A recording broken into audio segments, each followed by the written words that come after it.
চেন্নাইয়ের জার্সিতে খেলার স্বপ্ন দেখতেন মোস্তাফিজ।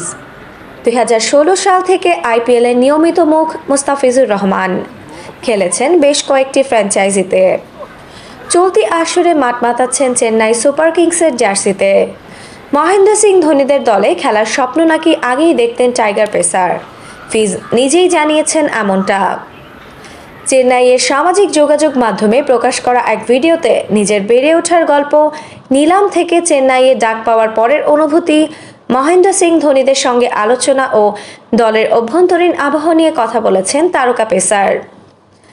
ভাইদের অনুপ্রেরণাতেই ক্রিকেটার হয়ে ওঠা মোস্তাফিজের। সাতক্ষীরার কালীগঞ্জে বেড়ে ওঠা ফিজ বলেছেন সেই গল্প। আমরা 4 ভাই, সবাই প্রায় ক্রিকেট পাগল।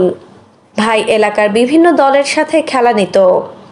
বাইরে থেকে হায়ার করা খেলোয়াড়রা আসতো। আমি তখন ছোট ছিলাম। তাদের আমরা বোলিং করতাম। একজন বড় ভাই ছিল, সে আমার ভাইকে বলছে, তোর ভাই তো ভালো বোলিং করে। ওখান থেকে শুরু হয় পথ চলা। কাটার মাস্টার খ্যাত মোস্তাফিজ জানিয়েছেন তার কাটার বোলিং শুরুর নেপথ্যের গল্প। তবে এমন ডেলিভারিকে ন্যাচারালি মানছেন টাইগার পেসার। বলেছেন, এটা আমার ন্যাচারাল, কেউ শেখায়নি। একসময় আমি জাতীয় দলে নেট বোলিং করছিলাম, তখন বিজয় ভাই আমাকে বলল, তুই কি স্লোয়ার মারতে পারিস না? তখন আমি খুব জোরে বোলিং করতাম। তো এটা শোনার পর আমি স্লোয়ার করার চেষ্টা করি, তখন দেখি ভালোই ঘুরছে। সেখান থেকে আমার স্লোয়ার কাটার করা। আইপিএলের অভিষেকের পরই চেন্নাইয়ের জার্সিতে খেলার স্বপ্ন দেখতেন মোস্তাফিজ। বলেছেন, চেন্নাইয়ের হয়ে আমার প্রথমবার খেলতে আসা। 2016 সালে আইপিএলে আমার অভিষেক হয়। তবে সব সময় স্বপ্ন ছিল এই ফ্র্যাঞ্চাইজির হয়ে খেলা। যখন চেন্নাই টিম ম্যানেজমেন্টের কল আসে, এরপর থেকে সারা রাত আর ঘুম আসতেছিল না। একরকম উত্তেজনা কাজ করছিল। কিন্তু পরদিন নিউজিল্যান্ডের বিপক্ষে খেলা ছিল, তাই ঘণ্টাখানেকের মতো ঘুমাই। এরপর থেকে শুধু মেসেজ আসতেছিল। রাত 1:30টার মতো বাজে, তখন সবাই আমাকে অভিনন্দন জানাতে থাকে।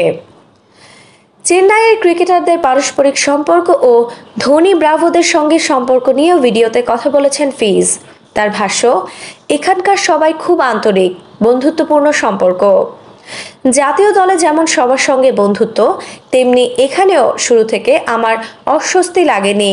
এখানে বড় ভূমিকা ছিল মাহি ভাইয়ের, ডিজে ব্রাভো এবং অন্যান্য কোচিং স্টাফের। ডেথ ওভারে ফিল্ডিং সেটআপ থেকে শুরু করে ছোট ছোট কিছু বিষয় জানায়, সেগুলো আমার ডেথ ওভারের বোলিংয়ে খুব ভালো কাজে লাগে। হয়, তবে যা হয় মাঠেই হয়, এর বাইরে তেমন কথা হয় না। মাহি ভাই এসেই বলেন যে এটা করলে ভালো হয়। আইপিএলে খেললে একজন ক্রিকেটার অনেক আত্মবিশ্বাস পায়। পুরো টুর্নামেন্টে আন্তর্জাতিক সব তারকা ক্রিকেটাররা থাকে। এখানে যদি আমি সফল হই, যে কোনো জায়গায় সফল হওয়াটা সহজ হয়। জাতীয় দলের হয়ে খেলা ফিজের কাছে বাড়তি মর্যাদার। পাশাপাশি ডেথ ওভারে বোলিংয়ের কৌশল নির্ধারণ নিয়েও কথা বলেছেন কাটার মাস্টার। যখন আমি বাংলাদেশের হয়ে খেলি, তখন বাড়তি প্রেরণা কাজ করে। আর বিশেষ করে যখন ভারত, পাকিস্তান সহ অন্যান্য বড় দলের সঙ্গে খেলি, যেখানে হাইলাইটস হয় বেশি। সব মিলিয়ে বড় দলের সঙ্গে খেলতে সবসময় ভালো লাগে। এসব ম্যাচে দর্শক থাকে অনেক বেশি। খেলা দেখি কম, তবে খেলতে পছন্দ করি। তবে টি-20 শেষ 4-5 ওভার দেখা হয়। দেখি ব্যাটাররা কিভাবে খেলে এবং ওই পরিস্থিতিতে আমার কি করা উচিত। আফসানা নওরিন, বাংলা স্পোর্টস।